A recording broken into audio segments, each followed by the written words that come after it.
In the previous video, we created an entity reference field which allowed us to reference custom blocks. And this lets us reuse custom blocks across multiple products.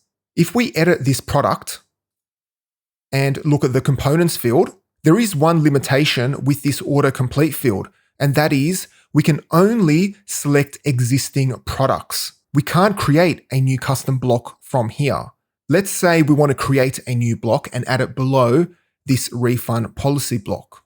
To do that, we need to go to structure, and let me open that up in a new tab, and then go to block layout, custom block library, create the custom block first here, and then we go back to the product edit form and reference the new block using this autocomplete field.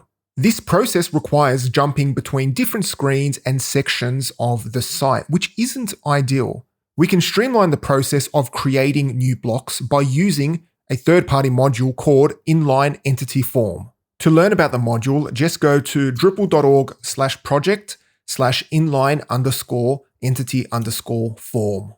The module provides a widget which renders other entity forms inline, hence the name Inline Entity Form. We can configure the Inline Entity Form widget on our components field, which will allow us to create a custom block directly from the product edit form without having to go to the custom block library page to create the block.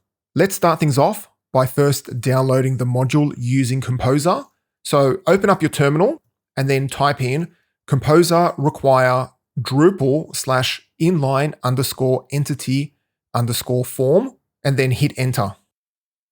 Now you may see this error message in Composer when you are downloading the module, and the reason for that is because the composer.json file is configured to only download stable releases. And if we have a look at Inline Entity Form and scroll all the way down, we can see that the only stable release is the Drupal 7 version of the module. The Drupal 8 and 9 version of the module hasn't been declared as stable. That is why Composer is throwing up that error. Now, to work around this, all we need to do is specify the version when we run the Composer require command. So what I'll do is I'll copy the version, and then let's jump back into our terminal and I'll clear that. And let me bring up the Composer require command. And all you need to do is put in a colon, a caret, and then paste in the version and then hit enter. And here you can see that Composer has downloaded the module without complaining about the fact that the module isn't stable. Now, chances are in the future, you won't have this problem because the module maintainer will make this Drupal 8/9 version a stable release.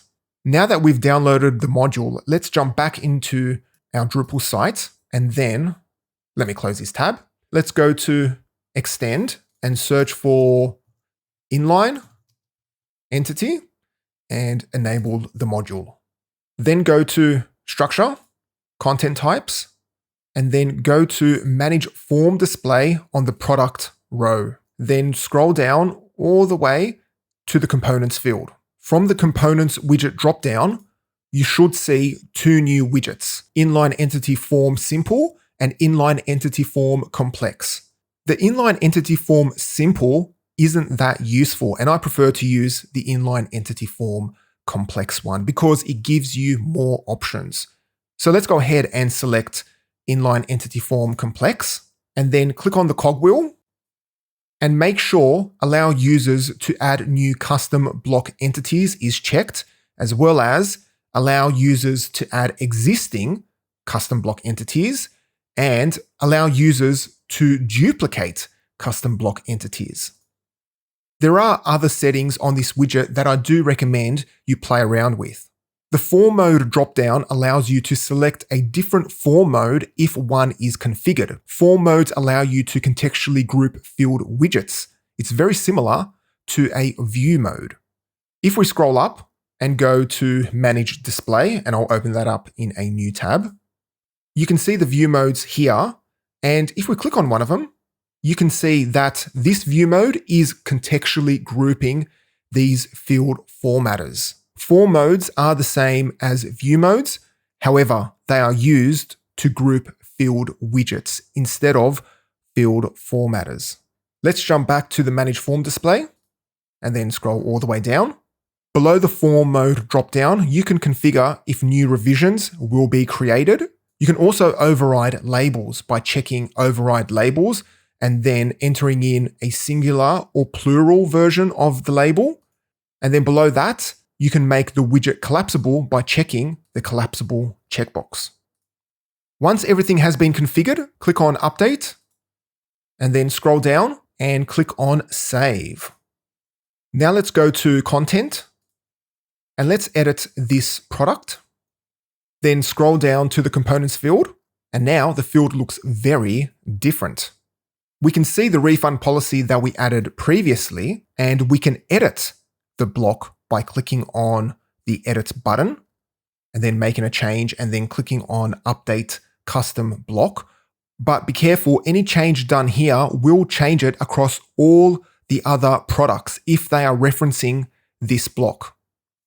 Then you can duplicate the block by clicking on Duplicate. And if you click on Remove, this will stop the field from referencing the block. It won't delete the block unless you check Delete this custom block from the system.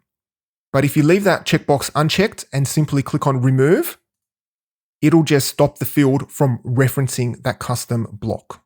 Then if we click on Add Existing Custom Block, we can add the refund policy block back in. And to create a new custom block, all you need to do is click on Add New Custom Block. And let's go ahead and create a custom block called Terms and Conditions of Purchase. So to do that, all I'll do is enter in a block description and I'll paste in some text. And I'll also make this bit of text bold. And then click on Add Custom Block. Another thing you can do is reorder the blocks by clicking on the toggle and then moving them up or down. Once everything has been created, scroll down and click on Save. And if we view the product, we should see the new block below the refund policy. If we go to Structure, Block Layout, and Custom Block Library, we can see the block that we just created. So that is how you use Inline Entity Form. I use it on most of my Drupal sites, and I highly recommend that you use it as well.